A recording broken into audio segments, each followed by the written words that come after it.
Israel is their fatherland and India their motherland. ইসরায়েলের রাজধানী জেরুজালেমে এক গুরুত্বপূর্ণ অনুষ্ঠানে বক্তব্য রাখতে গিয়ে আবেগঘন মন্তব্য করেন ভারতের প্রধানমন্ত্রী নরেন্দ্র মোদী। তিনি বলেন, Israel is fatherland, India is motherland. এরপরেই নিজ দেশেই তোপের মুখে পড়েছেন তিনি। তার এই বক্তব্যকে ঘিরে চলছে এখন তুমুল বিতর্ক। বিশেষ করে আইসিসির গ্রেপ্তারি পরোয়ানাভুক্ত ইসরায়েলের প্রধানমন্ত্রী বেঞ্জামিন নেতানিয়াহুর সঙ্গে তার ঘনিষ্ঠ সম্পর্ক নিয়েও শুরু হয়েছে কটাক্ষ।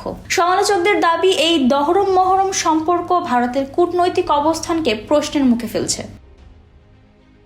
গাজায় চলমান সামরিক অভিযান ও মানবাধিকার ইস্যুতে আন্তর্জাতিক অঙ্গনে যখন ইসরায়েল সমালোচনার মুখে, তখন সেই দেশের প্রতি ভারতের প্রধানমন্ত্রীর প্রকাশ্য অনুরাগ নিয়ে ক্ষোভ প্রকাশ করেছে ভারতের বিভিন্ন সামাজিক ও নাগরিক সংগঠন। বিরোধী রাজনৈতিক দলগুলো সরব হয়েছে। তাদের বক্তব্য, এমন সংবেদনশীল সময়ে এই ধরনের মন্তব্য ও ঘনিষ্ঠতা দেশের পররাষ্ট্রনীতির ভারসাম্য নষ্ট করতে পারে। সব মিলিয়ে বিদেশের মাটিতে দেয়া একটি বক্তব্য এখন দেশের রাজনীতিতেই ঝড় তুলেছে। প্রশংসা যেমন আছে, তেমনি তীব্র সমালোচনা ও ক্ষোভও কম নয়। Desk report, Bangladesh bulletin.